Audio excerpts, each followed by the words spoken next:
Good evening and welcome to The Core, coming to you live from Channels Television Studios in Abuja, Nigeria. I am Kadria Ahmed.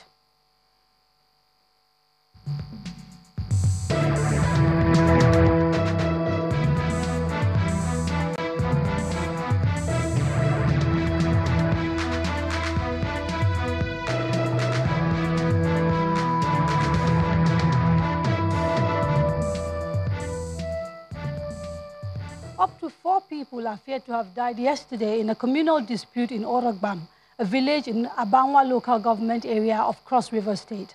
A land dispute is believed to have led to the conflict, in which the warring communities also set several houses ablaze. In Delta State, a lingering boundary dispute between the Alaja and Ogbe Ijo communities in Udu, Warri, Southwest local government area escalated in October with dire consequences. 9 people were killed. Just 6 weeks ago in Kaduna State, a dispute between wheelbarrow pushers in a market in Kajuru local government area expanded and consumed the Muslim and Christian communities of the town in which the market was located.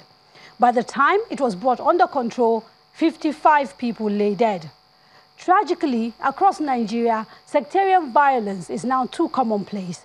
In Taraba and Plateau states, neighbors slaughter neighbors at the slightest provocation, almost as if all that is needed is an excuse. Indeed, there's hardly any part of Nigeria that does not suffer from sectarian clashes. Despite this, no one, including security agencies and the government, seem able to put a stop to the violence. So, how did we get here? What are the underlying causes of these troubles? What has been the impact of the violence and killings on our psyche and the fabric of our society? And why is the state failing in its primary duty of securing its citizens? What are the challenges it is facing that have hobbled its ability to come to grip with this major problem? We examine these and many more questions on today's edition of The Core.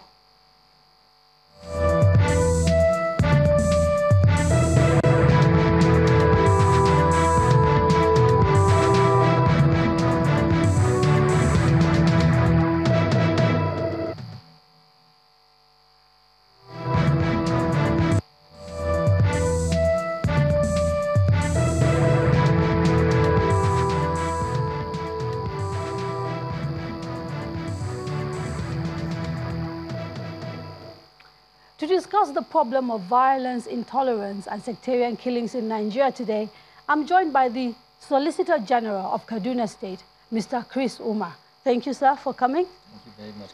Okay, Mr. Chris Umar, public affairs analyst and also author, whose latest book, Fate of the Union, Breaking the Curse of Identity Politics, deals with some of the issues we'll be discussing, is also here. Thank you for having me. Thank you for coming. We also have Ms. Kemi Okenyodu. She's the Director of Partners West Africa, Nigeria. Her expertise and focus is on security and governance. Thank you, ma'am, for joining us. Thank you. And last but certainly not least is Professor Ken Ife, a lead consultant with the ECOWAS Commission. His expertise is on the impact of violent conflict. Is that correct, sir? Yes? Thank you so much for coming. Thank you very much.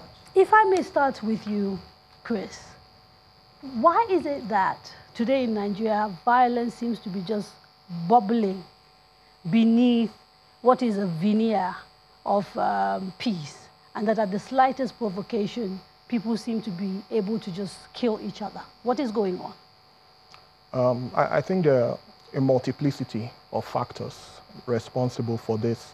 But the most basic ones are, I think, firstly, that violence is woven into the fabric of our political economy, because the political economy has created a system that allocates reward or access to social and economic opportunity based on identity. So identity politics becomes important. Identity politics by itself is exclusionary. That is, it depends on definitions of who is in, who is part of the group, and who is outside of the group. So it promotes an ethic of exclusion.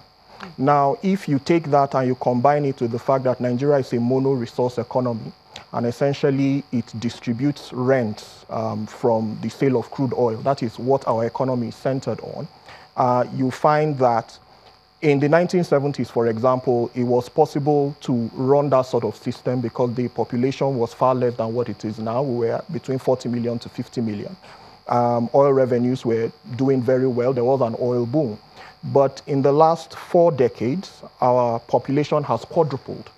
And we have a very young population. There are 90 million Nigerians under 30. So 90 million people need education, they need jobs, they need social and economic opportunities. If you separated that 90 million, it would still be probably the most populous country in Africa.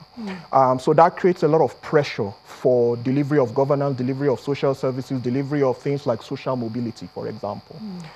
In the absence of those things, you find that the identity politics becomes even more rabid because there are now more mouths chasing fewer resources. I'm still struggling to understand how that translates into a fight between 2 wheelbarrow pushers in a state like Kaduna, and then suddenly Muslims are killing Christians. Well, a state like Kaduna is probably exactly the sort of place where that sort of thing would happen. I live in Jos. We also record those kind of things where altercations between individuals speedily become altercations between communities. These are how, when you have identity politics as a setting, this is how things are framed. The individuals are almost irrelevant. They become representatives of larger groups. So many times, because of the Nigerian state's failure to punish crime consistently, criminal acts quickly become interpreted as acts of groups rather than acts of individuals. Let me bring Kemi here. What is your experience of the issues, the underlying issues that cause this kind of problems? Just like Chris has said, the underlying factors are linked to, I'll say, our perennial fault lines. As it is, as a country, we've not come together as a nation.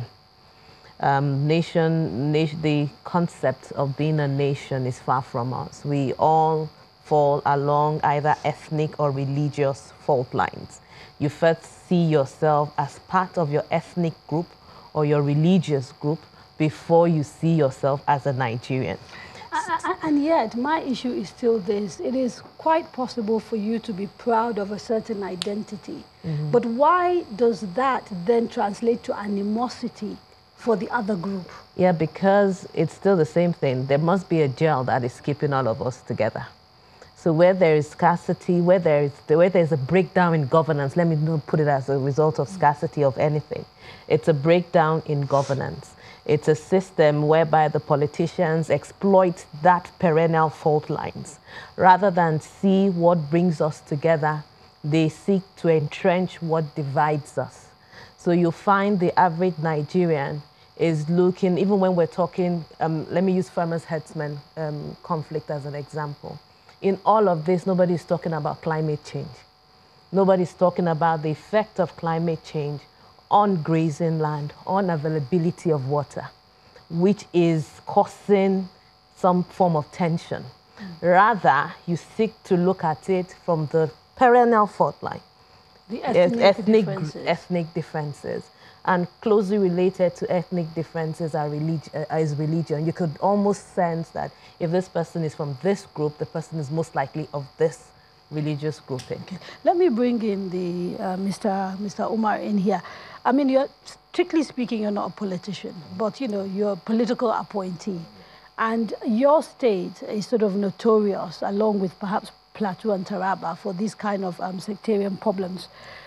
Listening to both Chris and to Kemi, it would appear that the fault is firmly that of your bosses, you know, the people who appointed you into office, that it is politicians that are causing this trouble. Is that how the Kaduna state government sees the challenges that they're facing with sectarian violence? Or is it that, in your view, there are other issues?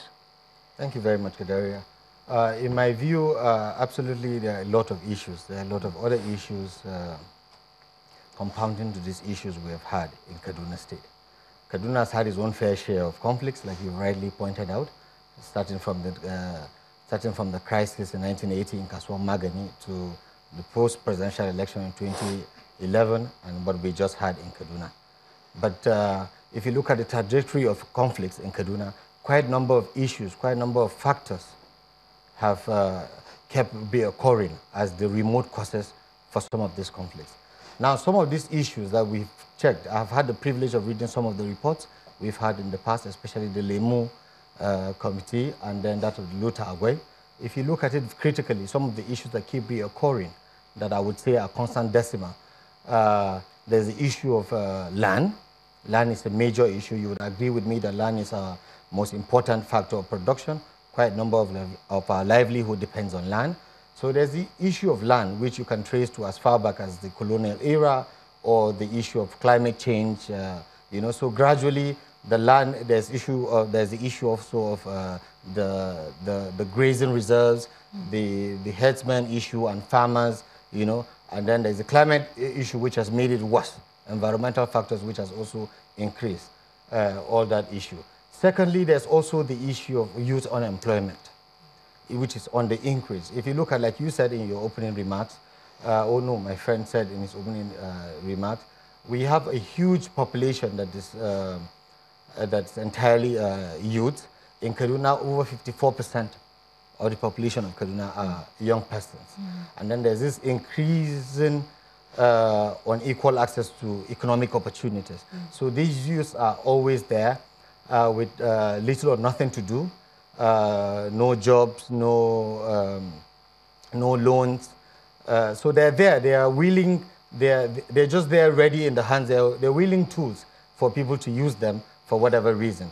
There's also the issue of, how would I even put it? There's also the issue of neglect of women and these youths. Whenever we have conflicts, people sit down, whenever we invite people to come and sit down and find resolutions or areas where we can resolve these disputes, the youths and women are not invited to the table.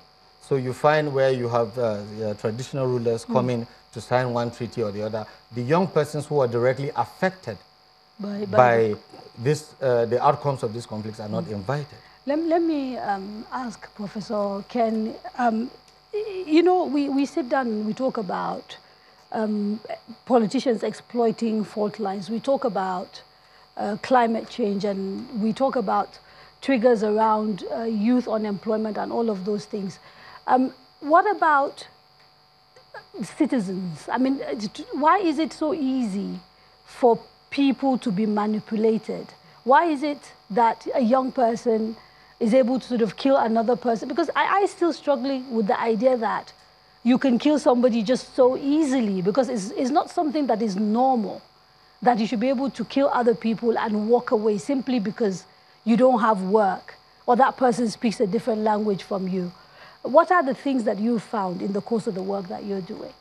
I think one thing that we couldn't wish away is the doctrinal foundation of security and defense, which tended over the years to emphasize the use of force rather than dialogue, rather than alternative dispute mechanisms. And of course, as you just pointed out, bringing in all the actors around the table when we are disposed to negotiate a settlement. If the young people who perpetrate the crime are not part of the solution, then you haven't achieved very much. I think that's an important aspect. We'll take a very short break. Don't go away.